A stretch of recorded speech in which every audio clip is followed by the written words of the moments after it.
Hey guys, check this out. I am in Marble Arch and this is yet another Anti ULEZ protest going on, but check this out. We've got the bus, we've got the fire engine, we've got crowds, we've got people being interviewed and talking about ULEZ and how it's going to impact people.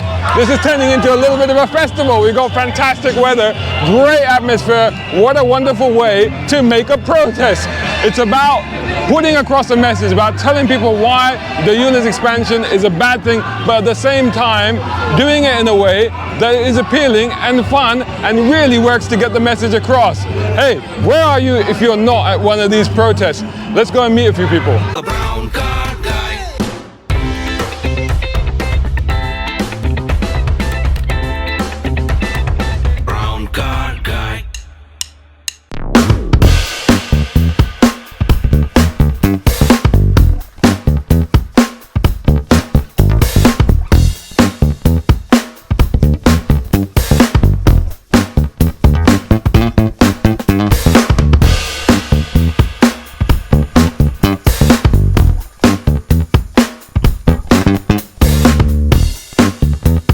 Matthew, how you doing? What's happened here? Well, you've got a diesel bus that's broken down in front of the ULEZ protest. That's oh my goodness. It's supposed to take public transport, but it can't get you from A to B. And actually, it's blocked the whole road. I know. It's blocked the road here at Marble Arch. We've got our ULEZ protest going on, and big polluting diesel bus breaks down in front of it. So oh my goodness. Brilliant. You couldn't make it up. Hey, what's happened here? No to ULEZ. They're buying private number plates now. Oh my goodness, it's got a unique number plate on this thing now, and stickers all over it. This thing has been sticker bombed. Dear, oh dear. I love your taxi. This is beautiful. How you doing? You all right? You good? Oh, shake hands. Yeah, sure. Where's your taxi? I didn't bring it today. But this is beautiful. What are you doing here? Representing you guys. Oh, this is awesome. Supporting it, as I'm the only one of these. Yeah. And it's 1 out of 4, so, and I'm jealous every time I see them at London Bridge. I'm like, I've got to go. But then the missus don't encourage me. She goes, you're just being a prat. Isn't it one of those things that people haven't quite realised how this impacts a lot of people, including taxi drivers and cabbers and people like that, yeah? 100%. I'm not in the trade, obviously. I use this for events, really. So where's that going to? It's going to Brown Car Guy, isn't it? Your channel. Brilliant. Send that over to me as well. But to be fair, I mean, ULEZ, I don't want to swear on here, but Sadiq's ruined us. Completely ruined us. And a lot of the cab drivers who I know, they've said, I don't know, he's been elected twice. You know, it's a scam, 100%. But he's ruined our city. I remember when you used to drive, my dad had an old Mercedes 230. And we're supposed to be parked on a single yellow line and leave it there all weekend. You do that in City of Westminster, game over. I don't even Your car's in a pound. I lived here. I lived down the road from here.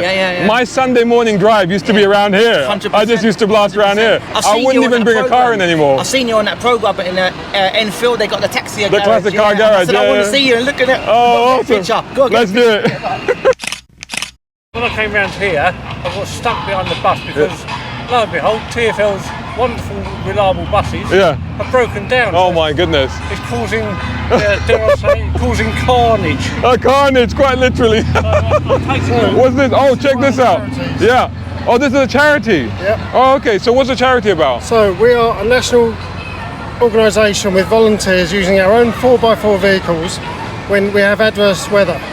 So when it snows, when it floods, we go out, we take nurses to visit sick people at home, we help evacuate people that are flooded. We're all using our own vehicles, and now most of us now cannot come into London because of this ULEZ threat. So it needs to be stopped.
you're from Reform UK. Who are you? My name's Ian Price, so I'm a candidate for the next parliamentary election in Pinner, Ruislip and Norfolk. Oh, okay, and so where does Reform UK stand on the ULEZ expansion? So we want to get rid of the ULEZ expansion and ULEZ altogether, so not just the expansion. I think that makes us unique as a party.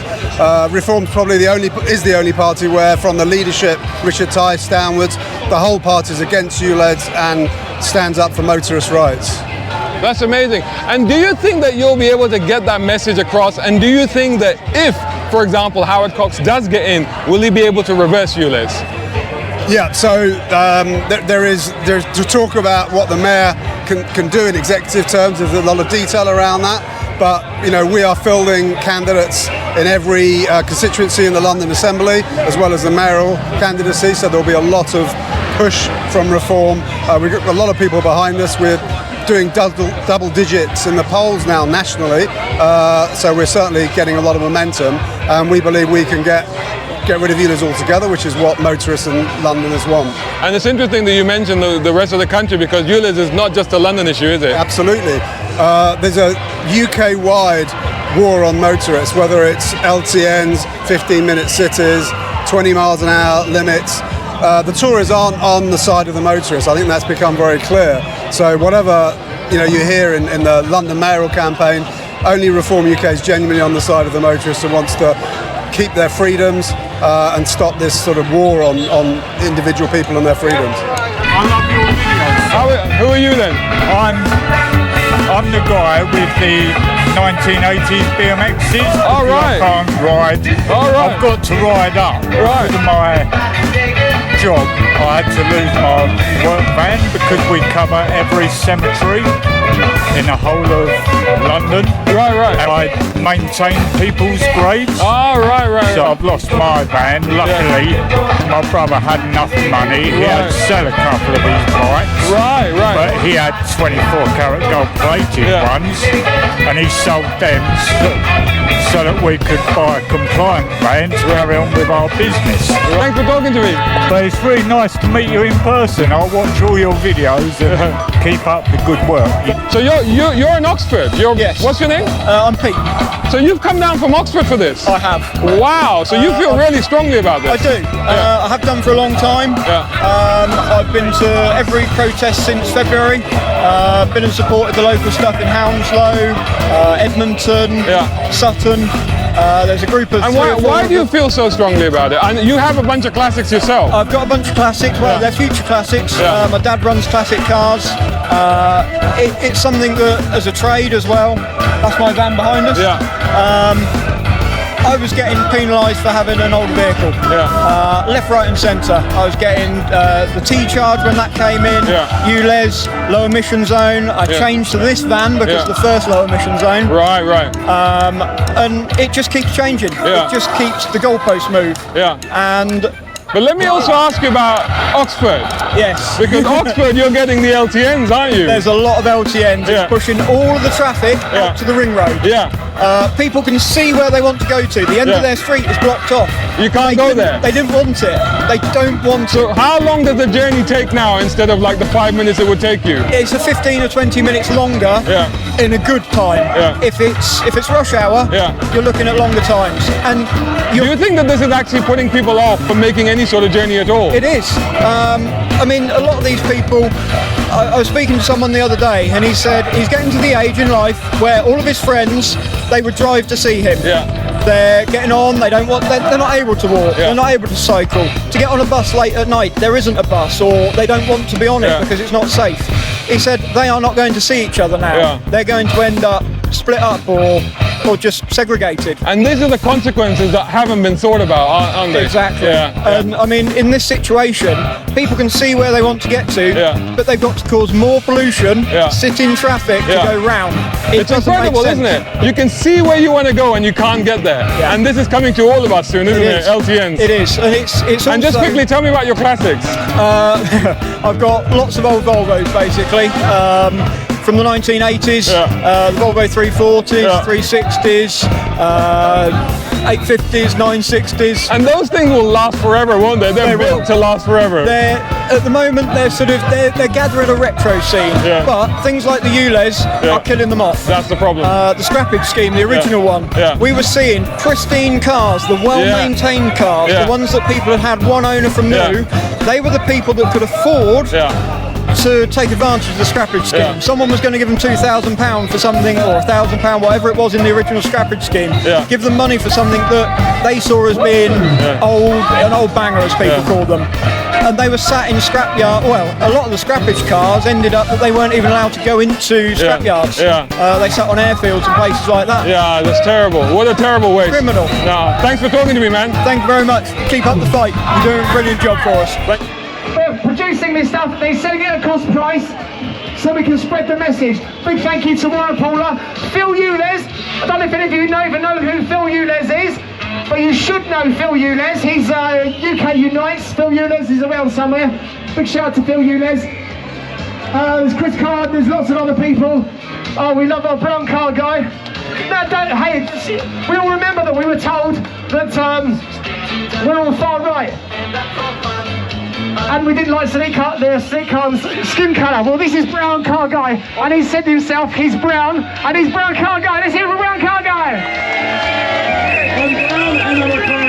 I love the turnout, I love the atmosphere, I love the fact that we can protest and have fun at the same time. Absolutely, absolutely. To have just mentioned as well, Nick Arlett. Nick Arlett's a massive legend. Let's hear for Nick Arlett. He's sitting up on the fire engine. You do deserve it. He was on GB News the other day, speaking up for every single one of you, and he did a fantastic performance. He said it how it is. I'm just going to turn the music down because you probably can't hear what I'm saying. Although we do like the music, but let's say that the GLA is the house of fun. Big shout out to Nick Arlett, everybody. Nice to meet you. This is Phil ULEZ, everybody. Hello, everybody. Well, what a turnout. Fun in the sun. Guys, thank you so much for turning up today and showing your support. One, it's red hot. Two, so many people have been saying that you're losing momentum. Yes, we are. We're getting tired, but you're still here and you're making that effort. And this is going to get bigger and better, and more things are coming to fruition now as we speak. As you know, we've just found out that the BBC are now complicit with working with Sadiq Khan, and they've been causing us to be locked down. Hello, Howard. Guess who's here? Good to see Howard Cox. Big support for Howard Cox. Howard Cox has rocked up. Cox is in the house. So it's all good to see Howard here. Now, please, guys, have fun, make noise, enjoy, and keep this fight going, because we're only getting started. So, let's rock. Mr. Kingley, over to you, sir. I just wanted to say, get Khan out! Get Cox in! Get Cox in! I think we need to change that line. Get Cox in. Hello everyone. Look, I don't know if you've seen the recent whistleblower. Can you hear me, by the way? Yeah. There's a whistleblower thing which I was approached by a BBC top producer. It's in today's Telegraph and in yesterday's Express. Oh, blimey, I'm being manipulated here. All right then. Yeah, and what he came to tell me was that Sadiq Khan apparently complained for the negative coverage of ULEZ. And what we actually saw is actually this man actually told the BBC to stop reporting bad or negative news. I'll climb up here. About ULEZ expansion. And well, there's a lot of BBC producers who are not happy because they've been told by senior executives not to report anything on ULEZ unless they get permission from central headquarters BBC. And this is our free press and our licence fee that they're taking advantage of.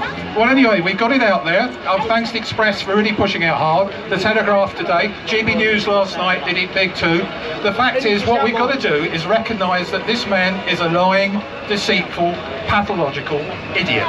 Howard, how are you doing? Great to see you again. It's fantastic. I'm really feeling good, and I can't believe it. The wonderful weather with a wonderful turnout to really try and get rid of this dictator of a London mayor. I nearly said something else then. I know you did. But since we last met, you have firmly thrown your hat into the ring now. You're very definitely going for it. This is big time. Yeah, absolutely. I sometimes I think, why am I doing this? But then I simply look at what the problem is. Yeah. I was approached by Richard Tyson and Nigel Farage. They know I've been campaigning for 13 years on behalf of drivers, and I've managed to stop £200 billion of planned tax rises, which are going to come from Tories and Labour. And they said, look, you've got a big following. I've got 1.7 million supporters, and in London about 130,000. And I couldn't ignore anymore both Richard Tyson's invitation and people saying, will I take on the London mayor? I'm a Londoner, I was born in London, I work in London, I'm sick to death what's happening here. And I'm the only candidate who's actually going to get rid of So let me ask you this. I mean, as a car guy, as the brown car guy, you're my dream candidate because you are a car guy, right? But being a mayor is more than just about transport, right? You're absolutely right. And so I'm not a one-trick pony. One of the things I'm going to do, I'm going to triple the number of bobbies on the beat. I don't know if your viewers would understand, but at any one time, only 5% of the Metropolitan Police bobbies are ever out on the street at one time. 5%. That means 90%. Well, I can understand that because I grew up in London. I used to see police pounding the streets. I don't see them anymore. Well, I'm about to produce a poll. Results we've asked, which is about 60,000 people responded in a week, and one of the questions is, when was the last time you saw a bobby on the beat? So that's one thing to do. Interesting, I just spoke to a policeman here who's policing this event, but they don't need to police it, everyone's behaving well. But he came up to me, shook my hand and said, I understand you're going to be my boss next year. All right, awesome, isn't that great? Yeah, I said, I'm going to triple the number of bobbies and I'm going to get rid of all this bureaucracy. He said, yes please, yes please. He was really begging. And the other thing, of course, is housing. Yes. My daughter's here today. She's got a good job. She earns 40 grand a year, and she drives an HGV truck. So she's a kindred spirit of us. Excellent. Articulated, but she can't afford to buy a house in London. No chance whatsoever. So we're going to look at much more reducing the planning obstacles and get more sense into brownfield sites. So watch this space on that one. There's a lot more to come through our manifesto. So I've got to ask you about this leak from the BBC apparently.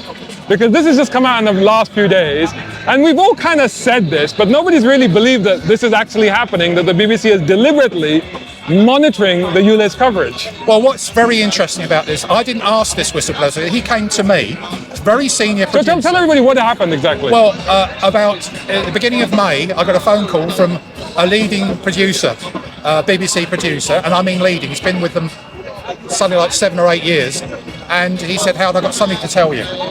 I said, what is it? So we met, and he showed me all the documentation, and he gave me copies. I had to blank out his name, obviously, because he's a whistleblower. But fundamentally, all local journalists in the BBC South and BBC South East and across BBC London have been told not to report any negative ULEZ stories on them.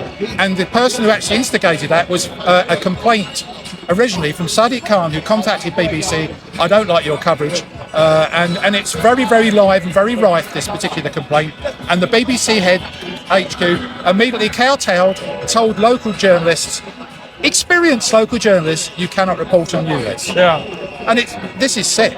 This is freedom. So what do you think are the implications of this, and what do you think that this is going to lead to? Well, I don't know, but since that I've had another phone call from someone on BBC headquarters who I'm meeting next week, who said everything in the story is true and he's got some more information, so watch this space. This is extraordinary. As a trained career journalist myself, I find it very disappointing. I find it actually quite I'm disillusioned by it, really, to think that the BBC is doing this. Well, it is that look, let's face it, 37 million drivers in this country, and they all pay a licence fee to watch TV. Okay, there's a lot of people not doing it so much now because there's other streaming and other things going on. But the BBC is the heart of independence, you would have thought, but it's not. And even to the extent where 3 years ago, Fran Unsworth, who was the news editor, she's gone now there, of the whole of the BBC, actually issued that if you actually disagreed with there is not a climate change crisis, you mustn't be interviewed, you must be excluded. Right. That sort of thing's going on. It's entrenched. They believe in the climate change crisis, and they believe in passing on, unfortunately, emotion rather than facts. So final question, I still feel there's a lot of apathy, particularly in outer London, when it comes to ULEZ and issues like this. How can we continue to spread the message and let people become aware of what's going on? Well, what's happening, this is the start of a big thing. Those cameras are going up, yes, in the initial things to get those polluting vehicles that don't actually pass the ULEZ sort of category or classification. But those cameras are there for road charging. They're coming up now. You watch, every mile you go, you're going to be monitored and you're going to get a bill, like your gas bill. Yeah. So that's what's going to happen. We've got to fight that like mad. It doesn't need to happen. All we need to do is have some common sense. And I'm the only candidate that's going to get rid of ULEZ, LTNs and 20-mile-an-hour limits. Thank you very much for talking to me, Howard. Cheers. Hello again, how are you? I'm really good. Yeah. So you've come to another protest? Yes, I have. Did a lot of people see your interview last time? Hopefully, yeah. What reaction did you get? Pardon? What reaction did you get? Did people enjoy seeing you? Yeah, they were like, oh my gosh, she's a superstar.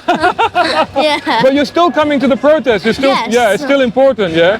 What's your message to everybody out there? So Sadiq Khan, I hope you're listening to this. So don't deny us on the freedom that you got when you were grown up, because this is what you're doing, and you're ruining the life of the new generation that is coming. I am the new generation, and it's just like, I'm just like, excuse me, I really want a car when I'm older, but just like, I really want to explore this country. Yeah. This is a beautiful country. Yeah. A car isn't just going shopping or anything, or to the mall. It's for travelling to places like Wales, maybe France. And it's like this world needs us to come It's travel important around. to have a car, right? Yes. We don't like this war on the car. We want people to be able to own and enjoy their cars. I don't want to go into these toxic trains because like other people have been on those trains, and you never know what they've been doing on that train. I'd rather be in my own car with fresh air. Oh, but most important question today is, have you had any ice cream yet? No. No, I want some too. Don't you think it's time we got some? I'm Susan Argent. And why have you come here today? Because I'm disgusted, absolutely disgusted with this £12.50 charge.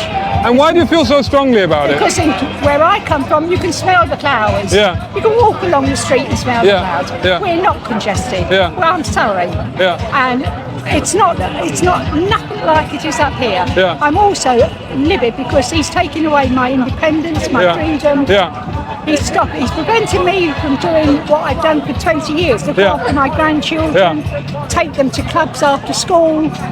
And if ULEZ comes in, you won't be able to do that. What will you do? Jump off a roof. Oh my God, oh my God, please don't do that. Well, what else is there? Yeah. Literally, he's taking everything away. Yeah. Why? What else have I got to stick around for? Yeah. I'm the age I'm at. I've always done my own shopping. I've always been independent. I get a pride out of that. Yeah. He's taken that away. Yeah. So I don't approve of this at all. People losing their homes, having to catch buses standing on cold, in the winter, dark, cold mornings. I would have to leave my house 6 o'clock in the morning and catch 3 buses to do a 2-mile walk to get my granddaughter to school. And then another 3 buses after school to get home in the dark. I'll be in hospital.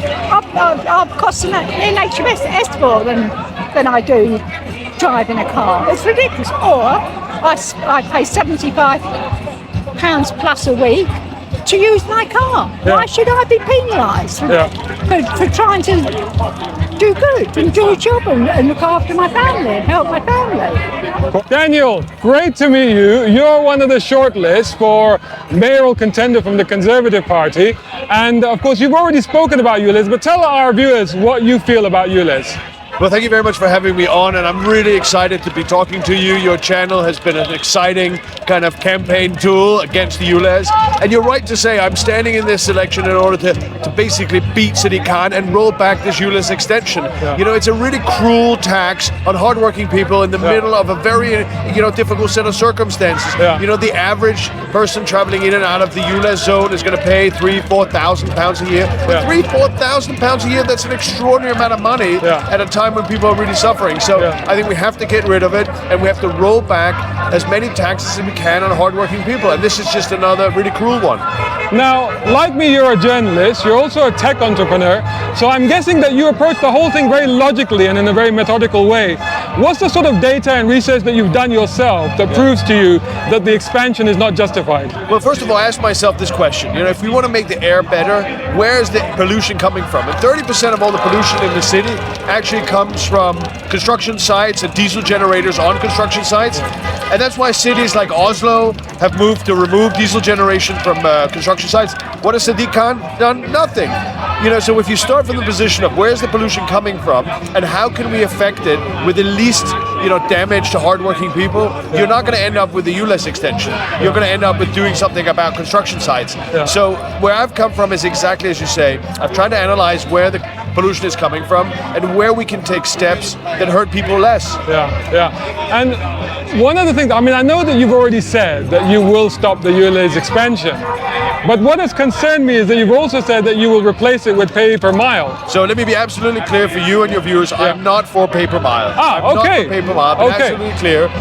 What I did say to the Evening Standard was trying to say, look, this is a crazy thing to go and do. And then we were talking about all the other things that were available, but I'm not for, pay per mile. What I think we should do is to make life easier for people. You know, a lot of people in London, they need their cars. They need their cars for work, particularly small business people. They need the cars to get in and do the shopping for their kids and ferry their kids around. So we've got to get to a place where people recognize that this city isn't only for one mode of transport, it's for everybody. Cyclists, pedestrians, those who take public transport, and yes, cars. And this war on motorists is going to lead nowhere except make people poorer.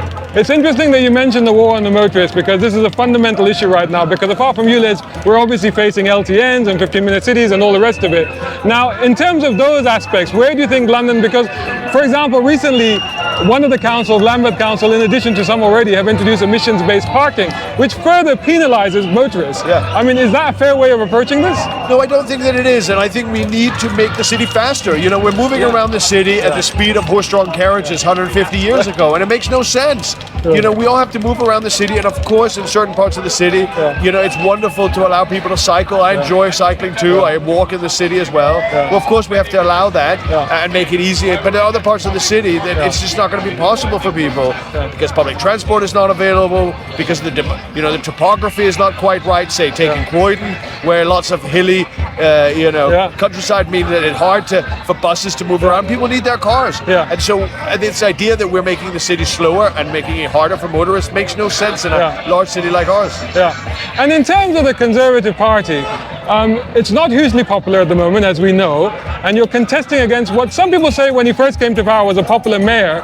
What do you think is the realistic chances of ousting him? Oh, I think it's absolutely realistic, and I think that I'm perfectly placed to do it.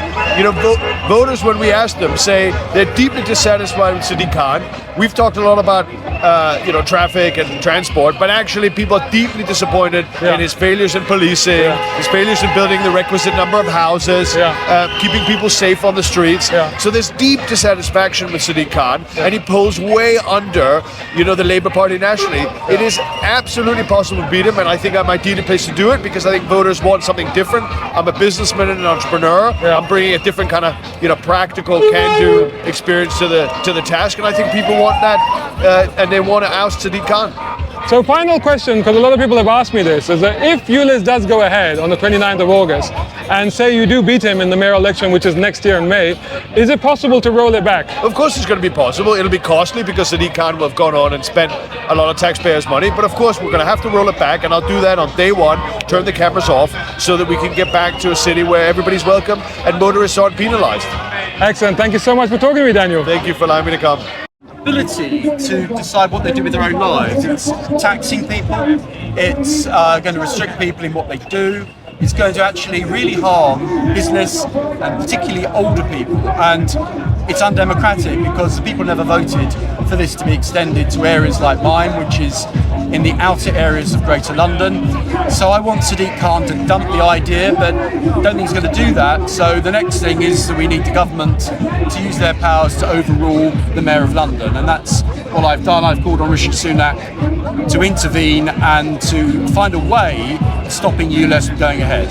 There's been lots of debates in Parliament, and there will be continuing debates in Parliament, but also what's really important is lobbying ministers behind the scenes. So you can say what you like in Parliament, what matters is talking to ministers who will make the ultimate decision as to whether the government can intervene, and that's what I've been doing. I've been contacting ministers and asking them to use their powers to stop the implementation of ULEZ. And in terms of the outer councils, you said we're from Romford, do you think that there's enough awareness of what's going on and what's coming? As I'm from Brent, and I still feel there's a lot of apathy towards what's about to hit them. I think there's always apathy when it comes to things. It's only when it happens and people realise the effects of it. I've been visiting my constituents, and a lot of people don't understand it. They don't know what the implications are going to be. But when it hits them, they're going to seriously realise it's going to change the way they live their lives. If every day you go out of your door to buy a pint of milk, and some people need to drive to the shops, they can't necessarily walk to their local shop, they're going to be hit with a £12.50 charge, and that's really not acceptable. Would I be able to ask about the links between this sort of policy, restricting people's car use, and the Agenda 2030 of the World Economic Forum and their plan for 15-minute cities? Right, can I say that I think a lot of these things are going around at the moment. I think to me sound like further attack on our freedom and way of life. So I am very sceptical about all these things. I don't want to see these things rolled out in an undemocratic way. The World Economic Forum is not an institution that the people have voted for. It's MPs that are elected. We should decide the laws, and we should not be governed by supranational institutions in that way. So anything coming from the World Economic Forum, as far as I'm concerned, we should not be adhering to. We should make our own decisions. If you bring in a new tax, it has to be for a very good reason. And this is not for a good reason. This is purely to subsidise Sadiq Khan's failure in City Hall. He's going to make millions out of this, and it's coming out of the pockets of my constituents. And I'm not going to support it. I think he's wrong, and he needs to be stopped. And I'd like the government that we elected to use their powers to prevent him from doing this. So finally, can this be stopped, or do we have to wait for the next elections? Of course it can be stopped. But it needs either Sadiq Khan to be persuaded to back down or the government to intervene. I'm not sure Sadiq's going to back down, but the government could intervene, and it's time they did something to rescue areas of Greater London like mine that are going to be so badly affected. If Rishi Sunak doesn't intervene, then Sadiq Khan will get away with it. So I'm calling on the Prime Minister to use his powers to stop Sadiq and to prevent ULEZ from being implemented in areas like Romford, which is in Havering, but we're Essex really, we're not really London. Thank you. My name's Leo. My name's No ULEZ Leo. All right. And I'm standing in the Uxbridge by-election. All right, okay. Yeah, I put my name in. I'm born and bred in Uxbridge. I've lived there for 45 years. My wife's a teacher in Uxbridge. My kids go to school in Uxbridge. I know a lot of people in Uxbridge, and we are dead against the ULEZ. I am standing there as an independent. It's a protest vote, right? But we want to try and take some vote off the Labour Party. Now, I put my name in the hat on Friday. I'm putting my neck on the line, and I'm standing. Okay? If you don't want to vote Tory, if you have to hold your nose while you're voting Tory, but you want to oppose ULEZ, then you don't have to. You can vote for me, right? I am going to stand on a no ULEZ vote in Uxbridge, and if I get in on day one, I will cover up every single camera and every single sign. Okay, that's it. Bottom line. I've been covering them with silly string on when I walk the dog anyway. The one at Jack's Fish and Chip Shop, yeah, that was me. That was me. Right? I know it came up recently, but I'm going to readdress that. Anyways, no criminal damage, just silly string. We're just having a party, right? Listen to the music. I know about the issues with the services in Uxbridge, the social services, the problems with the schools have under pressure. Okay, they need more support from the borough, and I know the problems with it. We need to save our police station, keep it open, make it so that we can actually walk in again. My son was mugged at knife point for his phone recently. Okay. Can't do nothing about it. Actually, the location came up on my phone recently, so I'll be paying someone to visit, okay? You know who you are. Being at a grassroots football tournament with my son. He got knocked out of the last 16 anyway. But today that's where I was. A lot of people are showing their disdain for this policy. The grassroots football are being affected by this because clubs who are just outside the borough have been asking our clubs to leave their leagues, so that because they can't afford to travel to do the home games at our leagues. It is affecting grassroots football. The FA needs to step in here. I'm calling on the FA right now. Step in, because it's affecting grassroots football. It's excluding people, excluding kids from joining these clubs. This is my band. You'll see it in Uxbridge. I was born and bred. I went to St Benedict's Primary School in Hillingdon. I went to Ickenham. I went to Darry Martins in Ickenham. I studied at Brunel University. I'm a business analyst for a software engineering firm. I'm a problem solver. I do it every day. I can do it for you. Right? I'm not a one-trick pony, and I'm standing on no ULEZ, and we can defeat this. Oh, this is my new one. You'll like this. Hey, what about that one? I designed that myself. Like it? And this is the one I did last night. Uxbridge and South Ruislip by-election, vote for no ULEZ Leo. That's me, I'm one of you. And we're not gonna let it happen. Not in my back door, no way. Right? I'm gonna take him down. You vote me in on day one. I'm gonna cover the cameras up and cover up the signs. Simple as that. I look at your things on the blog, and it's amazing. You're amazing what you do. Thank you very much. I was wondering where I was going to bump into you. I keep looking out for the blue cap. Now I found it. So, there you go.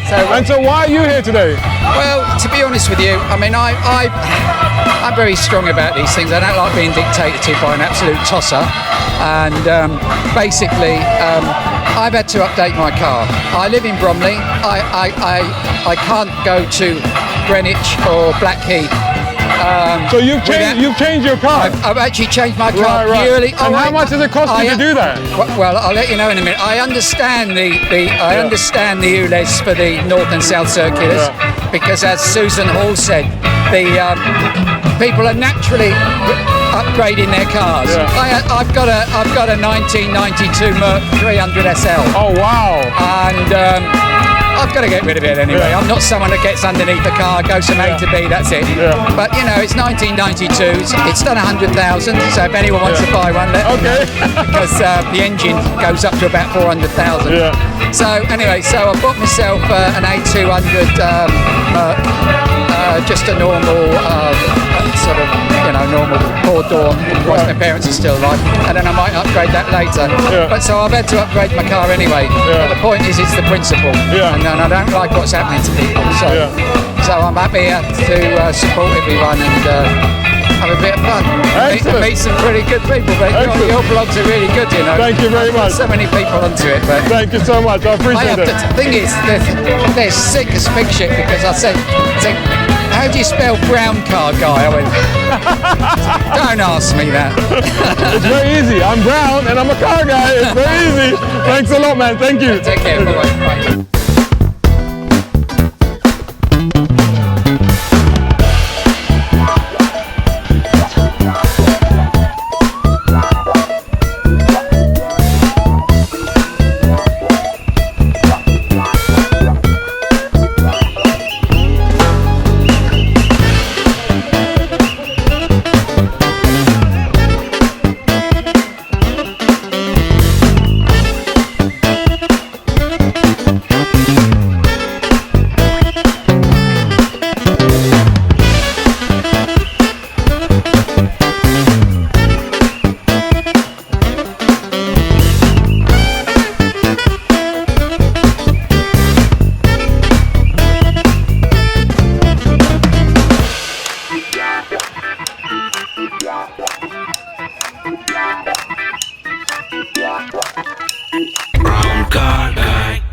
Hope you enjoyed that video. If you did, please hit the like button and share this video as well if you can. And while you're at it, check out these guys who also sponsor my content. I am deeply grateful to them because it helps me to buy new equipment, put fuel in the cars, and yes, buy a cup of coffee.